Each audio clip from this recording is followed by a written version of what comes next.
Welcome. Welcome to another opportunity to sit with Woman and Spirit. Sue Drummond, welcome today. Thank you. So you've practiced as a midwife for some 25 years. That's right, yes. That's a long time and a large number of really raw experiences with women in very vulnerable spaces. That's right, yes. It's been wonderful and terrible as well.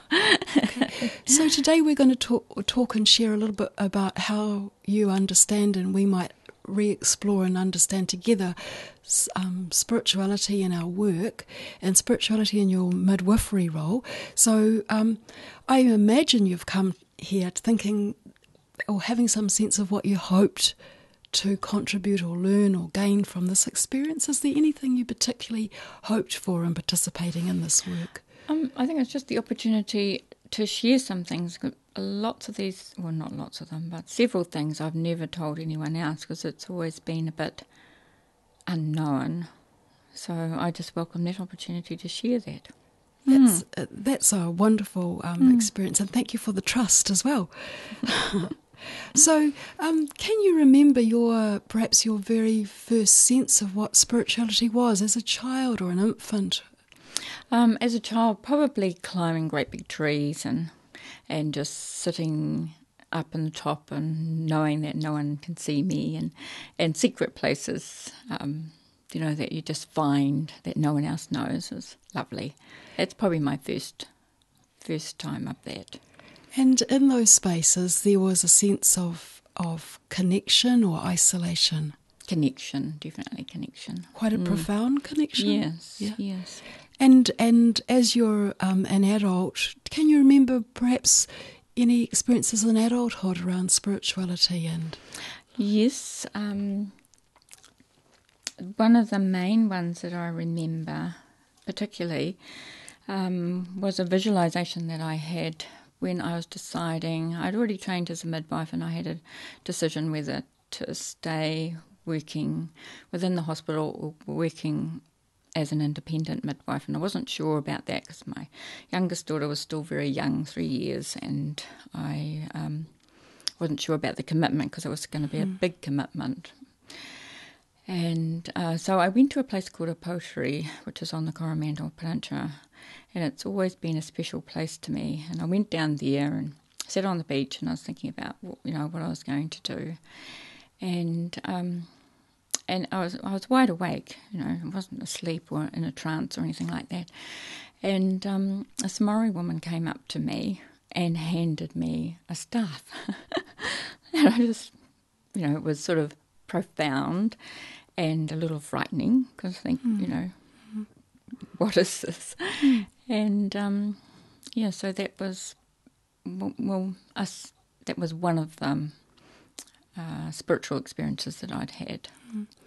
There was you responded to some deep meaning in the sense of the gift and the presence. Yes, I thought that she had told me that I needed to carry on something that she was perhaps giving up. She was in her 80s at least, So, it was really amazing. That's a profound moment to share. When you recall it now, do you have any sense of the scent of her or the moment? No, she never spoke. I never spoke. And I didn't know who she was. She wasn't a person I'd seen in a book or anything like that. So I have no idea. Yeah. But in some ways, you have every idea. Possibly.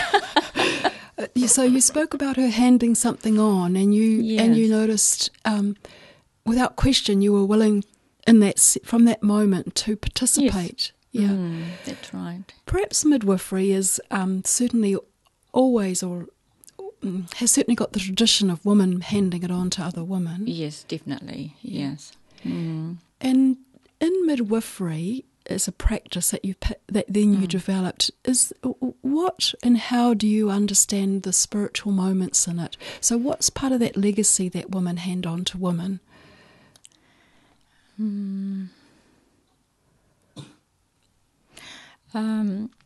Just a knowing how to birth.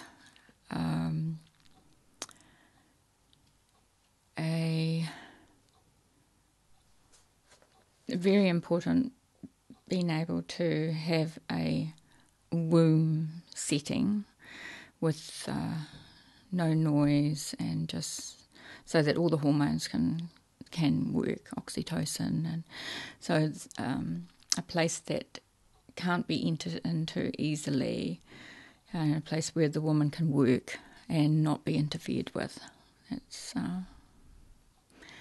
I guess that's spiritual. It's yes. profoundly important. As you're speaking, and I'm aware that my mind takes me immediately to a hospital setting where many births occur, which can be incredibly noisy. Bright lights, yes. And smooth surfaces. Yes, that's right. That are made of artificial products. And yes, so it's hard to find. It's amazing when birth there at all, really, but and it does happen. And I know when you do go into a birthing room, it's usually the lights are down. We usually make a big attempt to try and have no noise, have the door closed so that people can't just come in. And then also having the birthing pools now, that's also another surrounding so that people can't get to the woman easily. So you're in a role of taking great care for another woman, a sister, in the sense at that point of her most powerful work she does. Some of her most powerful work she does. Yes. Okay. So when you're aware of that, what are the capacities inside yourself that you might draw on to enable this process? Well, we have this thing that the labour brings its own energy, because often, it's late at night when you get the first call out, and so you're immensely tired. You might have only been in bed an hour or not even been to bed at all. So it feels tiring when you first go, but then the labour gives you the energy, and it gives the woman the energy. And then, Curiously, the more we've worked with listening alongside women professionals in spirituality and work, we've found an energy has come from sitting and talking, and the women are often really inspired by what they hear themselves say, because they've never shared it before. Right, yeah. And so I have that sense of, I guess, some of the delight and enabling that comes to you, but I'm not a midwife, so I can't presume at all. You would therefore need to have some positional power, I suppose, if you were a midwife in a main hospital setting where other professionals might seek to enter that protected space. Yes. Well, midwife means with women, so it's a partnership. So the woman and the midwife work together. So that's where the power comes, with just two of you. So immediately you have more power than just each other singly, and even more power than both of you together. So it's that's really where the power is. When the Māori woman in the visualization or epiphany that you had, when she passed the staff to you, did you feel something similar? In what way, sorry? In the sense of the power being passed. I didn't feel it as a power, no, just felt it as a rightness. Yeah, that was the right thing. Yeah. And moving back into the talking about how you draw and what you draw from in yourself for the birth, for the process of labouring toward the birth, and perhaps the outcomes afterwards, positive or negative. Could you talk a bit more about your words for spirituality in those spaces? Probably I just have spirit, but some experiences are truly holy, and I think one of the main ones is when you know that a baby has died, and that is amazing, really, because you work towards birthing the baby, and there's amazing sense when the baby's born, and there's as well as so much pain, there's an amazing sense. It's just, it really is just holy. A completeness in spite of death or with death. Something like that, yeah. I remember training as a nurse and arriving in a sluice room and finding stillbirth. Terrible. But actually, the whole of the sluice room disappeared as I looked at this perfect child that actually was love, and I was grateful that I came to see it. That I didn't go to the room looking for something like this. No, but this great humanity, this primal connection of woman to woman and loss and gain and life and death. I can hear what you're saying from those pieces of my experience, although you've worked for 25 years. So, yes, I remember them all. All the babies that died, of course. Yes. So may I ask you more about this in terms of what is death? I don't know that. That is really outside my sphere. What is life? Then? What is life? Well, life is death, I guess. So perhaps that's what it is. Yeah.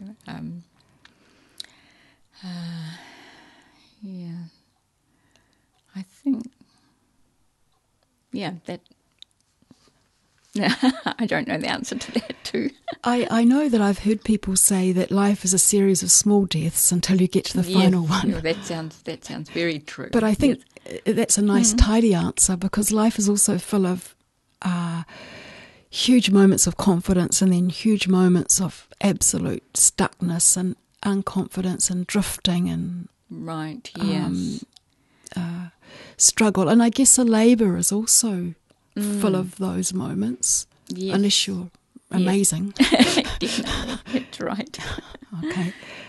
Okay. So one of the things with being a midwife when the baby has died is that, because that's often the first time that the parents have really encountered death in a powerful way, they have no role model, so they don't know how to manage that. So that, that is a great thing that I can do, so that they can hold the baby and do the things that they need to do and feel comfortable with the baby.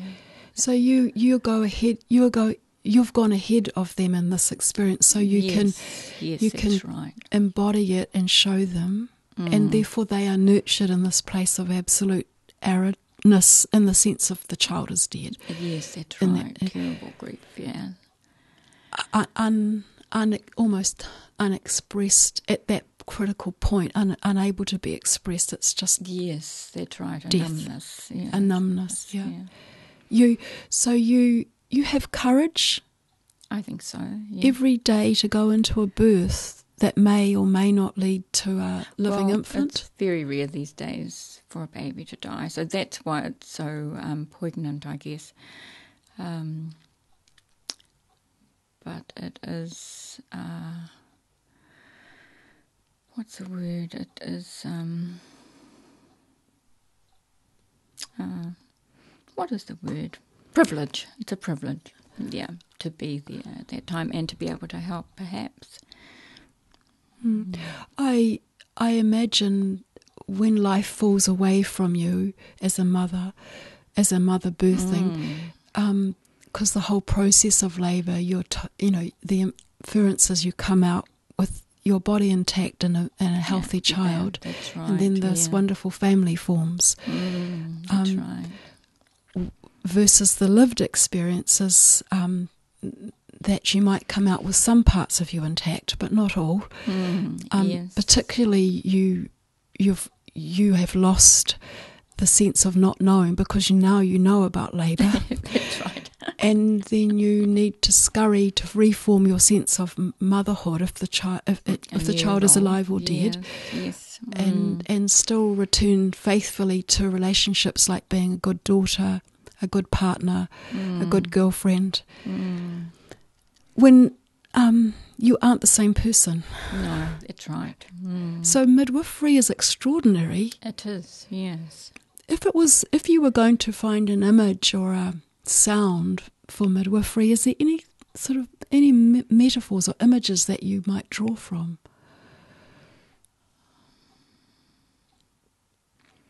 No, just women and babies, really.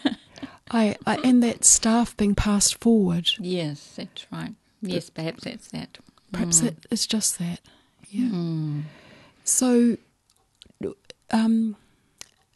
certainly in labour, you've talked about women doing the work of labour and the safety around them, and the nurturing and the energy from being with the midwife, and the mother, and the labour, and the labour process.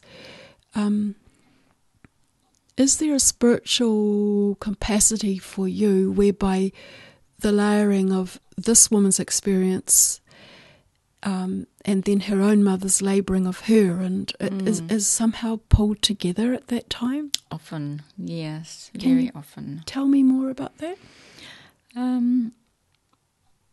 I don't think any woman, any daughter appreciates their mother until they have birthed a baby.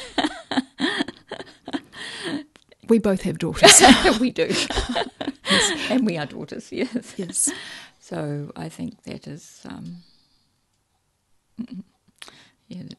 that's how it all comes together. Appreciation. Because you just think, oh, my mother did it. It must be simple. And then you realise it's hard. And it's extraordinarily profound. Yes, right. And it's both awful and beautiful. Oh, that's right. And then all the work, the hard work of, we think the labour's hard, but bringing up a child. So a spiritual companion at birth and a midwife would be quite an important capacity. Would you think, in a midwife? Yes. How do you talk and support other midwives to maintain the spiritual insight to bring to those moments of birthing and labour? We don't really talk about that. Well, maybe some people do, but I don't. No. Okay. Yeah. Is that a careful choice you've made?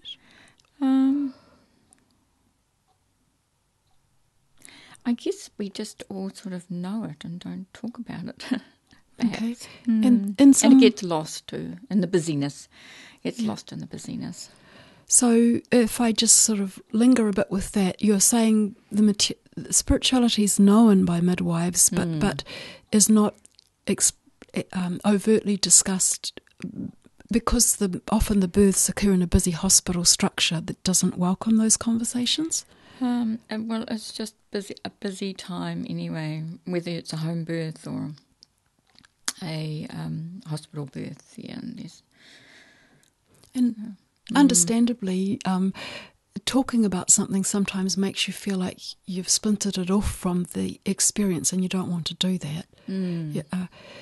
And perhaps the knowledge in birthing is so private that women code it in a way, like so that it can only be understood by those who are ready to receive that sort of information. Could be, yes, could be. Yes. Tell me about midwives and midwifery and your experiences working, and what are the barriers to sharing or being spiritual at work? Well, the main barriers are the busyness of it, that there's a lot of targets and audits and outcomes and things that sort of need to be achieved.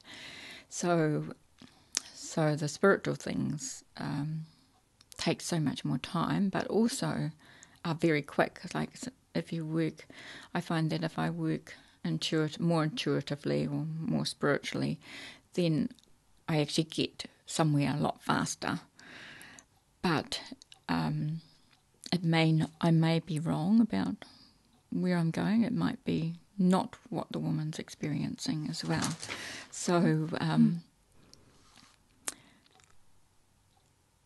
so working intuitively is a way to cut through barriers, basically. But not everyone's ready for that, and you have to have made some rapport first of all before you can go there. And then you've still got to, do you smoke? Do you take alcohol?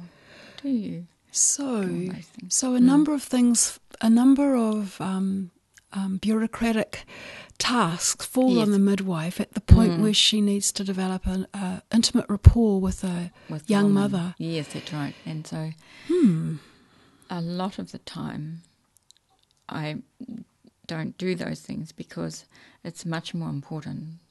Perhaps she's a vulnerable woman, so perhaps it's much more important that I don't find out about those things, but that she feels trust enough to come back. So, there's the balancing of that. So that's always intuitive. So, right, we're not doing that, But how do you recognise your intuition? Tell me more about that. Intuition, I would sort of get a little buzzing. Sounds nice. Buzzing in the head, yeah. Like a bumblebee. Like a bumblebee, yes. Rather than a wasp. Yes. Well, I guess I could think of it as a shouting that you cannot hear. So there's a shouting. I don't really understand that, and I don't know how that comes, but it's like maybe another language or another atmosphere or something. And so there's a shouting, and so you have to take notice, but you're not sure exactly what it is. I think it makes perfect sense. Does it not? In this context, absolutely. Right. I was reading last night about a lake that gives off music from its surface as a way that, say, the local people understood the quality of a lake, whereas a tourist coming would never know that this sound. Yeah. Right. So I thought, our rational minds can't convey everything that exists in the world. The world is more rich. In a sense, that, yeah. So I like your description, and it sits nicely with me. Tell me about your insight to negotiate the limits that are placed on you at work to be, in terms of your spiritual wholeness. How do you keep whole? And this isn't about suggesting you're not whole. It's about working from that point out. Right. Well, I am lucky enough that I have been able to do less work, which means when I'm at work I'm not as exhausted as I have been. And so the things outside that give me strength is my family, my grandchildren, yoga, music, things like that. Those are the things that's good. Tell me more about those. How do they renew you? Well, yoga's wonderful. I'm not a great practitioner, but just 10 minutes every day is just wonderful. And one of the things is that you see the world upside down and downward facing dog, and that's what a great example. It just makes a big difference. It talks to your music. body. And music too. So music talks to your body, your ears, your heart. Yeah, yep, all those things. Yeah. So there's. Well, they say our bodies are made up of sound. They're not solid. And so I think I'm wondering, is there a correlation between kind of that richness that's kind of the recorded music and then our own bodies resonating with that? Is it? I'm sure. Something like this. Yes. And there's Mozart, for Mozart? centuries, that beautiful sound, and the piano, it's very simple. Beautiful. So something about, as you're talking, the exquisiteness of these.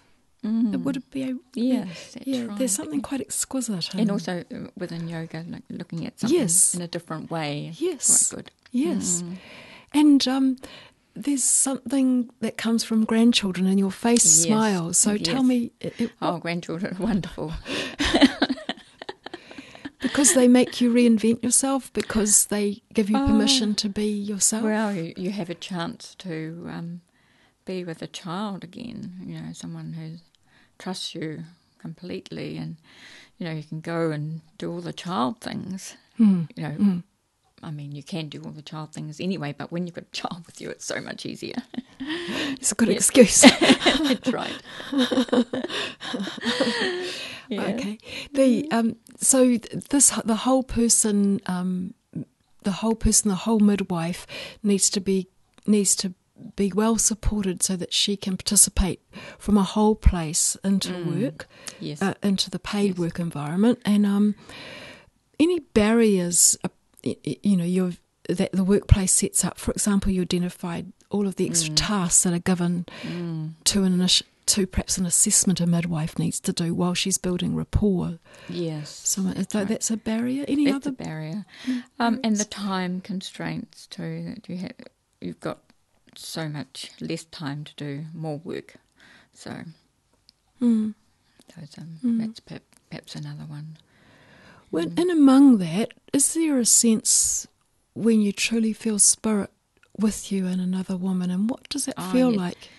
Well, often you can see it when you come into a room with a labouring woman and they're doing the breathing, just breathing through the pain. Well, that's we can definitely see that, like an aura or like that.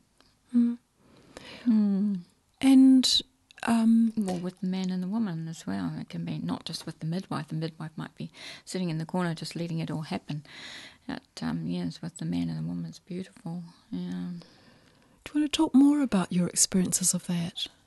Well, that's a wonderful thing, is actually seeing the men, because you hear all these terrible things about the men, how they're not there for the children and things like that. But we see these wonderful men who are really into the child and great fathers and from some surprising people who would think is not really would be their thing. So that's a real privilege as well, and inspiration that it is actually going to be all right.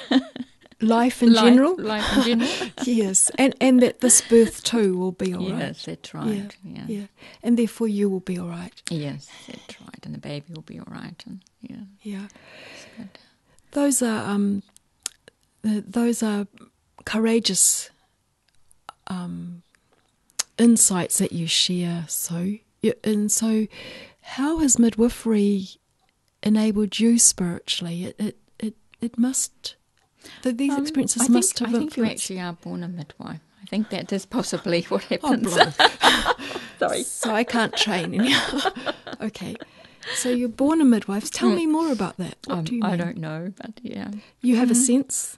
Well, lots of people say, how can you be there, the woman in pain and terrible. How can you be there? Often from obstetricians, because they want to stop the pain, but the pain is the whole thing, and we don't hear the pain as much, or we hear it differently. So, yeah. So that's a really rich texture to bring into real healing work, to understand that pain is heard differently, and therefore, like a different language, it means different things. Yes, that's right. Yes. So you learn to work with it. Yeah. There, in the moments in your own life, and you may not want to answer this question, but in your own life, is there moments you ever might draw from how a woman managed pain? Oh, yes, all the time. You have to just go into the pain. Every time you have a painful situation, you just want to go away. Alcohol, drugs, whatever. But the only way is to go into the pain, and that's what the labouring woman does. She goes into the pain, and that's how the baby's born, and that's how you heal. And so yes, I use it all the time in my own life, with not wanting to, of course. Much rather have a glass of wine.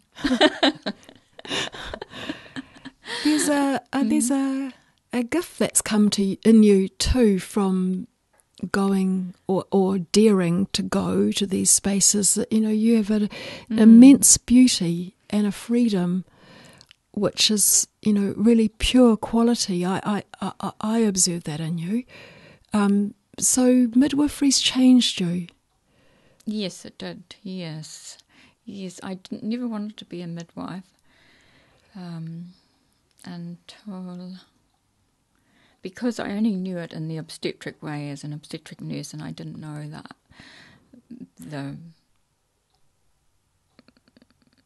basic, the main way, the only way really to be a midwife. So I read this book which came out of the States, and I've forgotten the name of it. Spiritual Midwifery. Spiritual Midwifery, Yes. of course, yeah, that's it. Yes. Yes, so, and that showed me that there was a different way, and so then I wanted to be a midwife. Now, there's a magical moment just there. I mean, you're looking for a title of a book, and I remember Spiritual, yes. And I'm thinking, so tell me about spirit between women then. Is there something unique about women and spirit? I don't think it's particularly women, no. It's only that we have those special experiences which we share, and so that makes it special. But I think lots of men would have also, just seeing the new family, the mother, the father and the baby. I think that's lovely. Say men to men might have particular spiritual experiences. Right. Men and women might. It hard to actually, explain. men and women do have spiritual. From my experiences, yes, that's right. Yeah, definitely, my husband does. Yes. Yeah, and so women and women can have spiritual experiences or insights. How about you in place? Are there special places that are important for you in spirituality? There's that place at Aotearoa, and then another place that I always felt very close to is a place called Opanoni, which is in the far north. Oh, yeah. And I never knew why that was special, but later in life I found that my mother is marae is up there, and so I thought, well, that's probably why. The lands. I feel that I belong there, or I feel comfortable there. So there's this amazing knowingness in you that you trust more and more. Yes, more and more I'm trusting it. Midwifery helped you in that? Yes, it did. Different from obstetric. I mean, the philosophy of obstetric nursing is very different from midwifery. Yes, that's right. So, am I right? Midwifery is woman-centred. Yes, that's right. Woman and child-centred. Yes. Whereas obstetric nursing is different. Well, it came to be obstetric nursing, so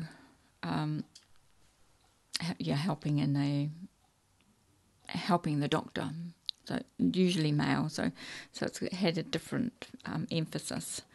And of course, women in New Zealand fought really hard to keep midwives, and that's a powerful political history that we have. So spirituality in midwifery is helpful for political action? Definitely. Tell me more. It is political, yes. Okay, midwifery is a political act. It is, yes. So tell me more about that. Any thoughts about that more? Well, the fact that we work together to achieve something safety for the community. Most of us are involved in some political group to achieve a better life. Most of us are involved in